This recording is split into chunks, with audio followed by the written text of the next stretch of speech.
एक खाली होगा, याद है ना? तो वही बात है, तो भावना को समझ लीजिए। देखिए ये केमिस्ट्री है जो इससे पिछले पार्ट 2 में हम लोग क्लास कर चुके थे। उसके बाद जो बचा हुआ है आज वो हम पार्ट 3 में पढ़ते हैं। जो अगला जो टॉपिक है उसमें देखिए रासायनिक समीक्रिया से प्राप्त होने वाली सूचनाएं।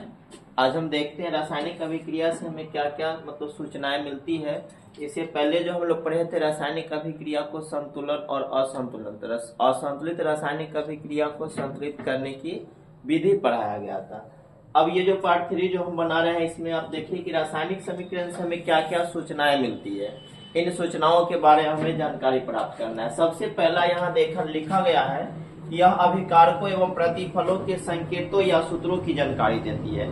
संकेतों और सूत्रों की जानकारी का मतलब क्या होता है? जैसे कि हम अब अगर कोई रासायनिक अभिक्रिया है और उस अभिक्रिया को हम शब्दों में बोल देते हैं, वह शाब्दिक समीकरण बन जाता है। भाषा में बोल दिए, अब उसमें भाषा में जो हम बोले कि नाइट्रोजन हाइड्रोजन के साथ अभिक्रिया करके अमोनिया बनाता है, पोटेशियम को क्लोरीन के साथ अभिक्रिया करा दिया जाए तो पोटेशियम क्लोराइड बनता है। इसी तरह हाइड्रोजन और क्लोरीन को अभिक्रिया कराया जाता है सूर्य की प्रकाश की रोशनी में रखने पर तो हाइड्रोजन क्लोराइड बनता है। इस तरह से उसे हम शब्द के रूप में जानते हैं। लेकिन शब्द को हम समीकरण लिखने का जो रूल बताया थे उसके आधार पर जब समीकरण जो हम लिखते हैं तो समीकरण क्या है बताए थे कि किसी भी रासायनिक अभिक्रिया में भाग लेने वाले पदार्थों को उनके संकेतों और सूत्रों के द्वारा संक्षिप्त निरूपण ही रासायनिक समीकरण कहलाता है। तो संकेतों और सूत्रों की संक्षिप्त मतलब छोटा रूप होता है। वही बात हमें यहाँ जानना है कि रासायनिक समीकरण से हमें क्या क्या सूचनाएं प्राप्त होती है। सबसे पहली सूचना यह है कि यह अभिकारकों एवं प्रतिफलों के संकेतों या सूत्रों की जानकारी देता है। किसी भी रासायनिक अभिक्रिया में अभिकारक जो होते हैं उनके अभिकारकों एवं प्रतिफलों के संकेतों और सूत्रों की जानकारी देते हैं। जैसे कि हम यहाँ पर समीकरण लिख दिए H2 + Cl2।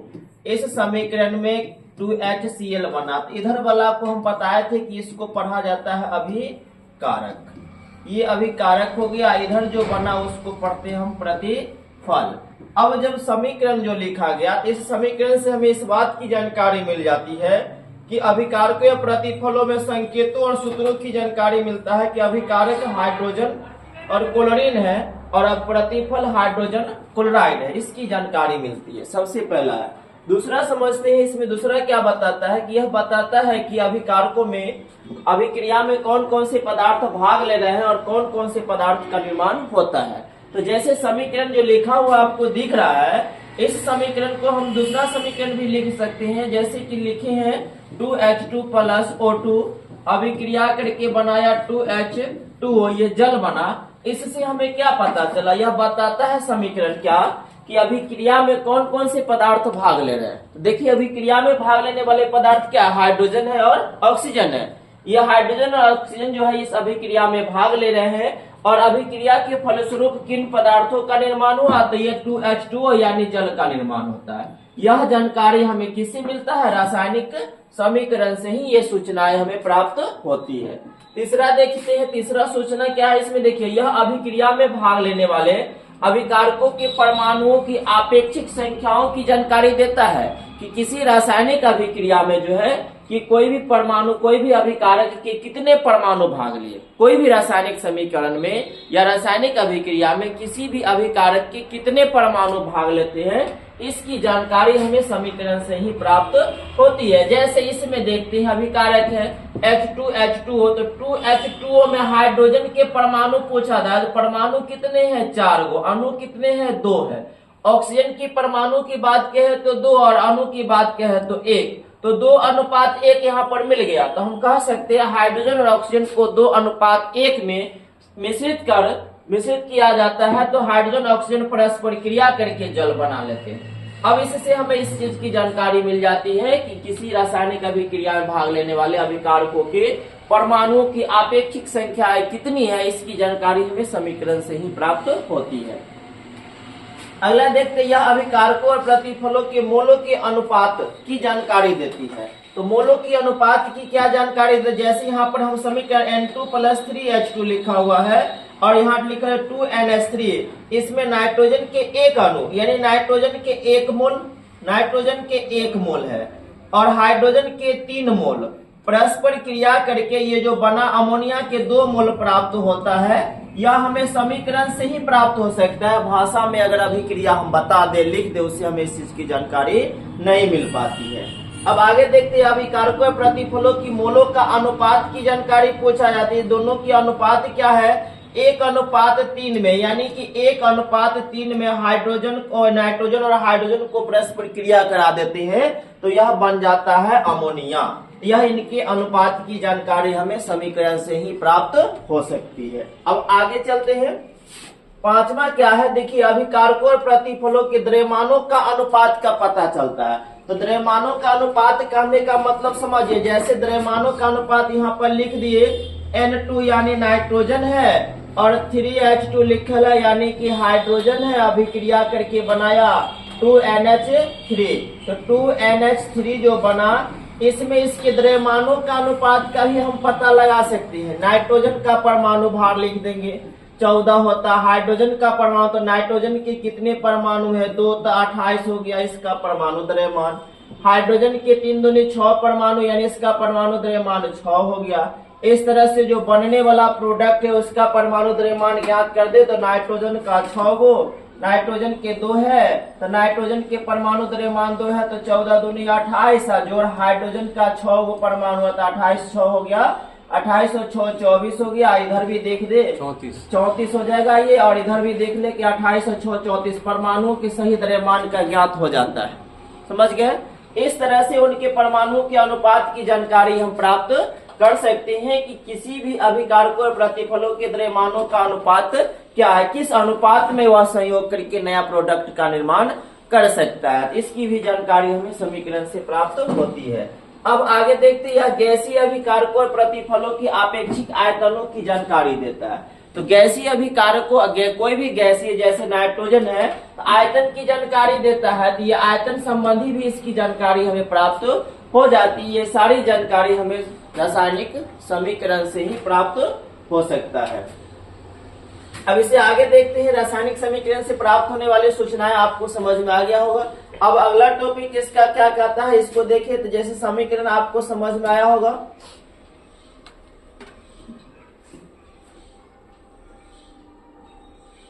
अब हमें जाना है रासायनिक समीकरण के उपयोग के क्या लाभ है। तो समीकरण के बारे में हम बता दें कि रासायनिक समीकरण से हमें क्या क्या सूचनाएं मिलती है और इन सूचनाओं के आधार पर समीकरण की सूचना जो हमें मिला उस सूचनाओं के आधार पर उसके बारे में हम समझ गए कि क्या क्या सूचना देती है। अब इसका उपयोग कैसे किया जाता है, रासायनिक समीकरण के उपयोग के लाभ क्या क्या है, इसे उपयोग करने से हमें क्या लाभ होता है। जैसे किसी भी रासायनिक अभिक्रिया है, उस अभिक्रिया को हम समीकरण में लिखते हैं तो समीकरण के रूप में लिखने से हमें कुछ न कुछ लाभ है, उसके बारे में जानते हैं। जैसे यहाँ एक समीकरण अभी इससे पहले जो था वही समीकरण को हम लेते हैं, N2 + 3H2 नाइट्रोजन हो गया और हाइड्रोजन आपस में अभिक्रिया पकड़ के ये बना लिया 2NH3 या अमोनिया बन गया। अब ये जो हम समीकरण लिखे हैं इसी समीकरण को हम भाषा में कहते हैं कि नाइट्रोजन और हाइड्रोजन परस्पर अभिक्रिया करके अमोनिया बनाता है। अब इस अमोनिया तो बनाता है लेकिन समीकरण नहीं लिखेंगे तो इसके अनुपात की जानकारी नहीं मिलेगा। तो हम समीकरण लिख दिए तो इसके सही अनुपात की जानकारी मिल जाता है कि नाइट्रोजन और हाइड्रोजन के निश्चित अनुपात में संयोग करा दिया गया 1:3 में परमाणुिक अनुपात में, तो ये अमोनिया बना लिया।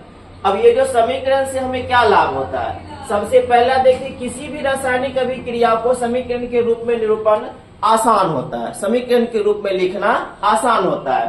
समीकरण के रूप में लिखने से हमें समय, कागज और कलम की क्या होती है, बचत होती है। ये चीज को हम चाहे तो 2 पंक्ति में लिखेंगे भाषा के रूप में और इसी चीज को हम लिखना शुरू किए तो ये 1 पंक्ति में ही खत्म हो सकता है। इसीलिए हम किसी भी रासायनिक अभिक्रिया को समीकरण के रूप में लिखना आसान समझते हैं। दूसरा देखिए, रासायनिक समीकरण की सहायता से प्रतिफल के एक निश्चित मात्रा का निर्माण के लिए आवश्यक अभिकारकों और द्रव्यमानों की गणना ठीक की जा सकती है। जैसे देखिए ये नाइट्रोजन है, हाइड्रोजन है, अगर हम अमोनिया के एक ही अणु को हमें प्राप्त करना हो, यहाँ अमोनिया के 2 अणु है अगर एक ही अणु प्राप्त करना हो या अमोनिया की मात्रा, तो इसमें क्या करेंगे, एक निश्चित अनुपात की जानकारी मिलेगा तो निश्चित मात्रा या निश्चित द्रव्यमान में अभिकारक को लेंगे या उतनी ही मात्रा में प्रतिफल बना लेंगे।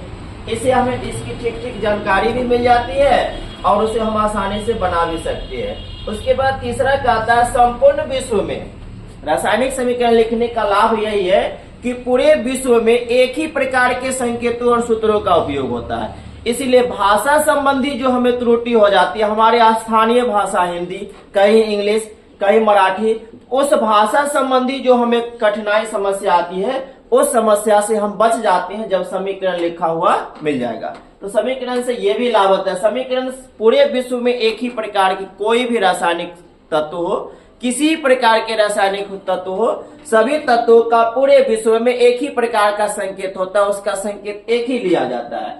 इसलिए अगर भाषा संबंधी समस्या आ जाती है, उस स्थिति में अगर समीकरण है तो समीकरण से हम आसानी से समझ लेते हैं।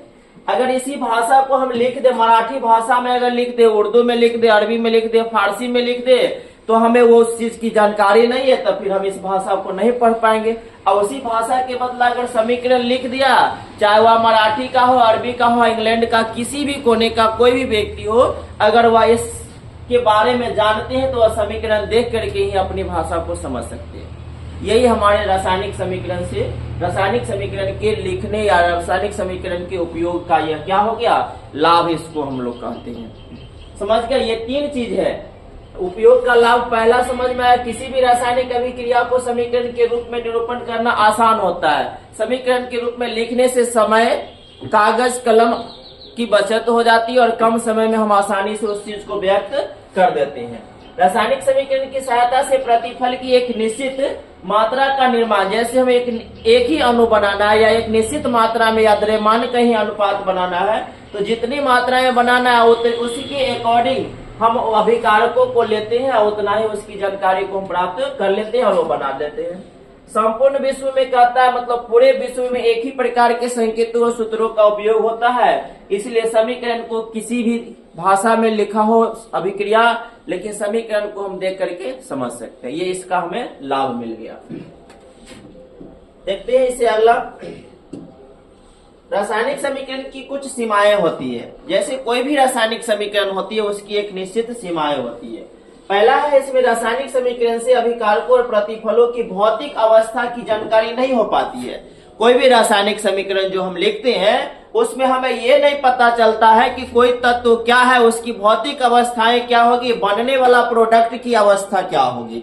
हम तो ऐसे जानते हैं, पढ़े हैं, याद है तो कह देते हैं कि यह गैस है, ये ठोस है, ये द्रव है, लेकिन समीकरण में इसकी सूचनाएं हमें नहीं मिल पाती है, इसकी जानकारी नहीं मिल पाती है। दूसरा देखते हैं, अभिक्रिया के फलस्वरूप उत्सर्जित या अवशोषित ऊष्मा की जानकारी भी हमें रासायनिक समीकरण से नहीं हो पाती है। यानी कि कोई रासायनिक अभिक्रिया हो रहा है, उस रासायनिक अभिक्रिया में होने से ऊष्मा का उत्सर्जन हुआ या अवशोषण हुआ, इस चीज की जानकारी हमें समीकरण से नहीं होती है, बल्कि उसके बारे में जानने के लिए हमें कुछ उपयोग किया जाता है या प्रायोगिक विधि से उसकी जानकारी हम प्राप्त कर लेते हैं, बल्कि समीकरण से इसकी सूचना हमें नहीं मिल पाती है। रासायनिक समीकरण से यह पता नहीं चलता है कि अभिक्रिया किन स्थिति में संभव है। कोई भी रासायनिक अभिक्रिया जो होती है उस समय इस चीज की जानकारी होती ही नहीं है कि अभिक्रिया किस स्थिति में संभव है। अभिकारकों को परस्पर मिश्रित कर गर्म किया गया कि ठंडा किया गया कि एक निश्चित तापमान तक उसको लाया गया, किस अवस्था में वह अभिक्रिया हुआ या किसी विशेष प्रकार के उत्प्रेरकों की जरूरत हुई, इस चीज की जानकारी हमें समीकरण से प्राप्त नहीं होती है। रासायनिक समीकरण अभिक्रिया के वेग के संदर्भ में कोई जानकारी नहीं देता है कि अभिक्रिया किस वेग से हो रही है। अभिक्रिया मंद वेग से है, तीव्र वेग से, अति तीव्र वेग से है, किस वेग से अभिक्रिया हो रही है, इस चीज की जानकारी हमें रासायनिक समीकरण से प्राप्त नहीं होती है, जिसको हम लोग कहते हैं रासायनिक समीकरण की एक निश्चित सीमाएं होती है। 1, 2, 3 ये 4 निश्चित सीमाएं होती है। और आगे देखते हैं इसकी कुछ और सीमाएं हैं। देखिए अगला है, देखिए चौथा है, रासायनिक समीकरण अभिक्रिया के वेग के संदर्भ में कोई जानकारी नहीं देता है, ये बता दिए थे। अब कुछ रासायनिक अभिक्रिया विस्फोट के साथ होती है। जब कुछ रासायनिक अभिक्रिया कराया जाता है, अभिक्रिया जो होती है तो उसमें विस्फोट होता है। जैसे साधारण सा एक चूना पत्थर, चूना जानते हैं, चूना का एक ढेला लेते हैं और पानी में डुबो देते हैं, पट पट की आवाज देती है, तो उसमें कम मंद वेग से विस्फोट होता है तो उसको उतना प्रभावित नहीं होता है। लेकिन कुछ ऐसी रासायनिक अभिक्रिया होती है, कुछ ऐसे रासायनिक प्रतिक्रिया होती है जो एक विस्फोट के साथ होता है, जिसका घातक प्रभाव भी पड़ता है, लेकिन इस विस्फोट के साथ होती है जिसकी जानकारी हमें समीकरण से नहीं होती है, बल्कि उसके बारे में गहन अध्ययन करने के बाद ही हमें जानकारी प्राप्त हो पाती है। अगला देखिए, समीकरण यह भी जानकारी नहीं देती है कि अभिक्रिया में कितना अभिकारक खर्च हुआ और कितना प्रतिफल का निर्माण हो रहा है। इस चीज की भी जानकारी हमें समीकरण नहीं देती है, बल्कि उसके परमाणु द्रव्यमानों के अनुपात के आधार पर हम उसका मान निर्धारित कर लेते हैं। अब आगे देखिए, ये था रासायनिक समीकरण की कुछ सीमाएं, उसके लाभ, और रासायनिक समीकरण की सीमाएं और उनके लाभ के बीच एक कुछ हमें ये भी जानना है। देखिए, बताते हैं कि कुछ ऐसी रासायनिक समीकरण की इस सीमाओं को जो त्रुटि है इसको दूर करने के लिए या रासायनिक समीकरण को उपयोगी बनाने के लिए कुछ इसका उपयोगी बनाया जाता है। जैसे कोई अगर गैस है तो गैसीय पदार्थ के बारे में अगर हम उस जानते हैं कि हाइड्रोजन गैस है, नाइट्रोजन गैस है, ऑक्सीजन गैस है, क्लोरीन गैस है, तो वैसे तत्व जब रासायनिक समीकरण लिखने के क्रम में हम क्या करते हैं, उसके बगल में जब गैस होगा तो गैस के बदला में हम स्मॉल जी लिख देते हैं। उस संकेत या सूत्रों के ठीक बगल में जी लिख दिए, यानी कि यह हाइड्रोजन है, इसके बगल में जी लिख दिए, यानी कि हाइड्रोजन गैस हो गया। यहाँ पर ऑक्सीजन है, ऑक्सीजन के बगल में भी हम जी लिख दिए, यानी कि यह क्या हो गया, गैस है। ऐसी स्थिति में समीकरण को, और यहाँ पर बनने वाला पदार्थ क्या है, जल H2O है, ये लिक्विड है, इसीलिए इसको यहाँ पर बगल में L लिख दिया जाता है। अगर कोई समीकरण में कोई ठोस भाग लेता है तो उसके लिए S लिख देते हैं। अगर जलीय विलयन प्राप्त हो तो उसके लिए AQ लिख दिया जाता है कोष्ठ में। इस तरह से रासायनिक, किसी भी रासायनिक समीकरण को उपयोगी बनाया जा सकता है, और उसके लाभ तो हम बता ही दिए हैं। जैसे यहाँ पर लिखे एक समीकरण लिखल है Zn, यह Zn क्या है, हम जानते हैं कि यह ठोस है, तो इसके लिए समीकरण को उपयोगी बनाने के लिए इसके बगल में S लिख दिए, सॉलिड हो गया, जिंक सॉलिड है। उसके बाद इसके बगल में हम लिख दिए H2SO4, H2SO4 जलीय विलयन के लिए हम लिख दिए AQ। यह अभिक्रिया करके बना लिया ZnSO4, तो ZnSO4 जो हो गया यह जलीय विलयन होता है, इसको AQ ही लिख दिए। अमुक्त होता है हाइड्रोजन गैस, तो इसके बगल में H2G लिख दिए।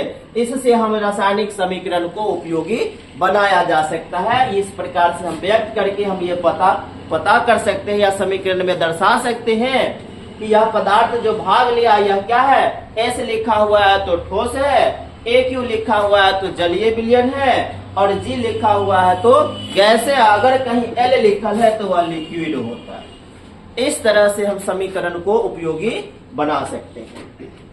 अब यहाँ तक आशा है कि कोई समस्या आप लोगों को नहीं होना चाहिए। अगर कोई समस्या है तो आप कमेंट करके पूछ सकते हैं, या उसकी जवाब हम कोशिश करें कि आपको हम बताएं जितना हद तक हो सके। अब देखते हैं अगला जो है टॉपिक हमें जानना है इस चैप्टर में मेन बात यही हमको समझना है कि विभिन्न प्रकार की रासायनिक अभिक्रिया कैसी होती है। अलग अलग प्रकार की रासायनिक अभिक्रियाओं के बारे में हमें यहाँ अध्ययन करना है। आज तक जो भी हम पढ़े थे वह रासायनिक अभिक्रिया, रासायनिक समीकरण, उनके उपयोग, लाभ, कैसे लिखा जाता है, त्रुटि है उस समस्या का समाधान, उपयोगित समीकरण को उपयोगी कैसे बनाया जाए, कोई समीकरण संतुलित असंतुलित है उसे संतुलित कैसे किया जाए, यही चीज की जानकारी आज तक हम लोग पढ़े थे। अब जो हम पढ़ेंगे यह विभिन्न प्रकार की रासायनिक अभिक्रिया है। अब जानते हैं कि रासायनिक अभिक्रियाएं अलग अलग प्रकार की होती है। अब इन अलग अलग प्रकार की रासायनिक अभिक्रियाओं की जानकारी हमें लेना है, इसके बारे में गहन अध्ययन करेंगे और अच्छा से अध्ययन करेंगे ताकि कोई समस्या न हो। और हम सोचते हैं कि जितना बेहतर से बेहतर हो और अच्छा से अच्छा हम आपको बताएं ताकि आप सीख सके। तो यहाँ से हम सीखने की बारी यही है कि अभिक्रिया अलग अलग प्रकार की होती है। इसमें पहला जो लिखा गया है संयोजन या संश्लेषण। नाम से आपको कुछ अस्पष्ट हो रहा होगा। संयोजन मतलब जुड़ जाना, संयोजित हो जाना, इसी को कहते हैं संयोजन या संश्लेषण अभिक्रिया। आइए देखते हैं वह रासायनिक अभिक्रिया जिसमें दो या अधिक पदार्थ परस्पर संयोग करके नए गुण वाले, मतलब उस पदार्थ से भिन्न गुण वाले यानी नया गुण आ जाता है, नए गुण वाले नए पदार्थों का निर्माण करते हैं जिसका गुण मूल पदार्थों के गुण से बिल्कुल भिन्न होता है, बिल्कुल अलग होता है। अब देखिए अभिक्रिया में हम एक समीकरण लेते हैं।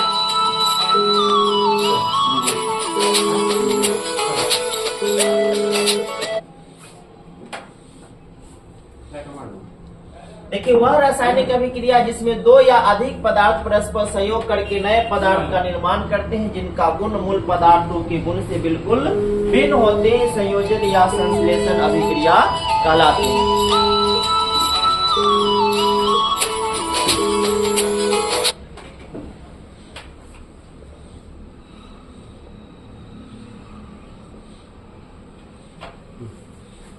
संयोजन या संश्लेषण अभिक्रिया कहलाते हैं।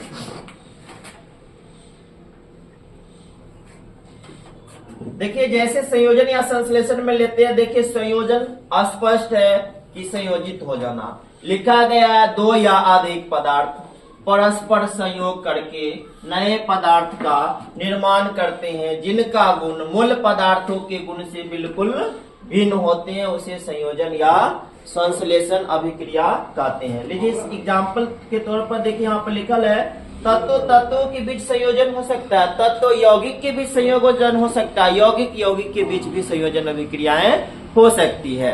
दो तत्व आपस में संयोग कर सकते हैं, एक तत्व और एक यौगिक भी संयोग कर सकते हैं, दो समान तत्व भी संयोग कर सकते हैं, दो यौगिक भी आपस में संयोग करके एक नए यौगिकों का निर्माण कर सकते हैं। तो हम पहला देखते हैं तत्व और तत्वों के बीच संयोजन अभिक्रिया। इसके लिए H2 प्लस लिखते Cl2, इसको सूर्य की प्रकाश में छोड़ दिया जाए तो तुरंत आपस में क्रिया करके बना लेगा 2HCl। तो देखिए हाइड्रोजन के दो परमाणु है, यानी एक अणु क्लोरीन के एक अणु आपस में संयोग करके हाइड्रोजन क्लोराइड के दो अणु बनाते हैं।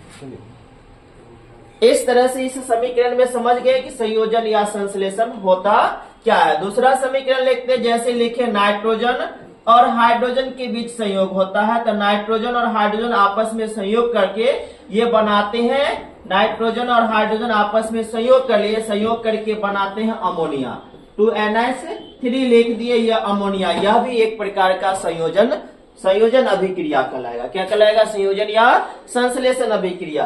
फिर से समझिए, संयोजन मतलब संयोग करना, मतलब जुड़ जाना। हाइड्रोजन क्लोरीन के साथ जुड़ करके एक नया कंपाउंड बना दिया, 2HCl बना।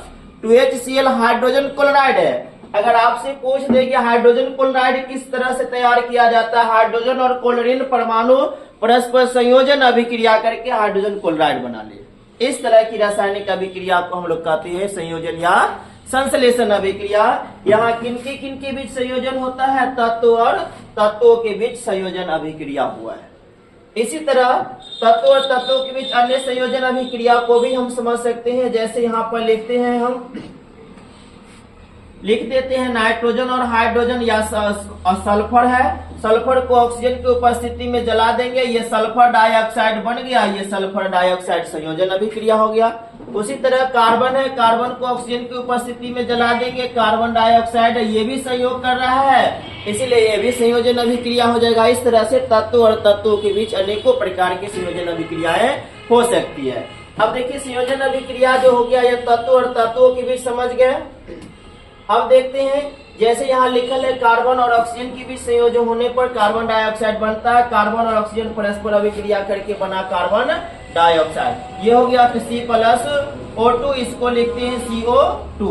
ये समीकरण लिखने में टाइपिंग में समस्या है, इसके लिए यहाँ पर हम आपको बता चुके हैं कि बाद का संख्या जो होता है वो अधोलिखित रूप में लिखा जाता है, पहले की संख्या पूर्ण होती है जिसे गुणज संख्या कहा जाता है। इस तरह से यहाँ पर लिखा है Fe+S, लोहा एवं गंधक के मिश्रण को गर्म करने पर आयरन सल्फाइड बना। यह भी एक प्रकार का अभिक्रिया हो गया, संयोजन या संश्लेषण अभिक्रिया। ये तत्व और तत्वों के बीच संयोग होता है। अब ये दूसरा देखिए कि तत्व और यौगिकों के बीच संयोजन अभिक्रिया है। तो तत्व और यौगिक के बीच संयोजन अभिक्रिया कैसे होती है? तो हम पहले ही बता दिए हैं कि तत्व आपस में संयोग कर सकते हैं, तत्व यौगिक के साथ संयोग हो सकता है, यौगिक भी परस्पर संयोग करके अपने से भिन्न गुण वाले नए यौगिकों का निर्माण कर सकते हैं। देखिए सल्फर डाइऑक्साइड एक यौगिक है, ऑक्सीजन के बीच, तो ऑक्सीजन एक क्या है, तत्व है। तो यहाँ पर हम जो पढ़ रहे हैं यौगिक हो गया और हो गया तत्वों के बीच संयोजन अभिक्रिया। तो ये संयोग कर रहा है, तो यौगिक तो वही बात, तत्व और यौगिकों के बीच संयोजन अभिक्रिया। तत्व और यौगिक के बीच संयोजन अभिक्रिया में सल्फर डाइऑक्साइड यानी कि SO2 सल्फर डाइऑक्साइड एक यौगिक है, इसकी अभिक्रिया ऑक्सीजन से करा दिया जाए तो ये सल्फर ट्राइऑक्साइड बनाता है। सल्फर ट्राइऑक्साइड SO3 है, इसको 2 लिख दिए तो यहाँ 2SO3 लिख देते हैं, संतुलित रूप में हो गया। इस तरह से तत्व और यौगिकों के बीच भी संयोजन अभिक्रियाएं हो सकती है। अब देखते हैं यौगिक और यौगिक के बीच संयोजन अभिक्रिया। संयोजन अभिक्रिया ही है, 25 मिनट का वीडियो हो गया। संयोजन अभिक्रिया ही है, लेकिन अब अभिक्रिया या किसके बीच है, यौगिक और यौगिकों के बीच संयोजन अभिक्रिया। यौगिक यौगिक के बीच संयोजन अभिक्रिया के लिए देखिए यहाँ पर क्या है, कैल्शियम ऑक्साइड जल के साथ अभिक्रिया करके कैल्शियम हाइड्रोक्साइड का निर्माण करता है और उष्मा उत्पन्न होती है। तो इसमें उष्मा का भी उत्सर्जन होता है, ये उष्मा भी बनता है। तो देखिए कैल्शियम ऑक्साइड CaO एक यौगिक है और इसकी अभिक्रिया जल से कराया गया है, बना CaOH का होल ट्वाइस कैल्शियम हाइड्रोक्साइड। तो कैल्शियम हाइड्रोक्साइड जो बना, इसमें क्या आप देख सकते हैं, कैल्शियम ऑक्साइड एक यौगिक है और जल भी एक प्रकार का यौगिक है, दोनों एक साथ संयोग करके एक यौगिक बना दिया जिसका गुण कैल्शियम और जल से, दोनों कैल्शियम ऑक्साइड और जल से बिल्कुल भिन्न है। इस तरह की रासायनिक अभिक्रिया को हम कहते हैं संयोजन या संश्लेषण अभिक्रियाएं। ये जो प्राप्त कैल्शियम हाइड्रोक्साइड यानी भखरा चूना इसको पढ़ा जाता है, साधारण नाम जो है इसका भखरा चूना कहते हैं। भखरा चूना का उपयोग मकान यानी दीवार पर सफेदी लाने में किया जाता है, और दीवार पर सफेदी लाने में जिस समय दीवार की पुताई या पेंट करते हैं उस समय चमक नहीं होती है, लेकिन जैसे जैसे वो सूखता है वैसे वैसे उसमें चमक आ जाती है। चमक आने का कारण क्या है, ये जो भाखरा चूना है कैल्शियम हाइड्रोक्साइड है जो वातावरण से कार्बन डाइऑक्साइड अवशोषित करता है, और जैसी वातावरण से कार्बन डाइऑक्साइड अवशोषित करता है तो यह कैल्शियम कार्बोनेट और जलवाष्प बना लेता है, और यही कैल्शियम कार्बोनेट के बनने के कारण दीवार पर एक विशेष प्रकार की चमक आ जाती है। इसीलिए चूना या कैल्शियम हाइड्रोक्साइड के विलयन का उपयोग जो है दीवार पर सफेदी लाने में या चमक लाने में किया जाता है। इस तरह से हम ये संयोजन अभिक्रिया को समझ लिए। संयोजन अभिक्रिया आपको समझ में आ गया होगा। तत्व तत्वों के बीच संयोजन होता है, तत्व यौगिक के बीच संयोजन होगा और यौगिक यौगिक के बीच भी संयोजन अभिक्रियाएं होती है। धन्यवाद। इसके बाद फिर मिलते हैं नेक्स्ट वीडियो में। आशा है कि आप लोगों को बेहतर से बेहतर समझ में आया होगा। बाकी हम आगे भी समझाने की कोशिश करते रहेंगे।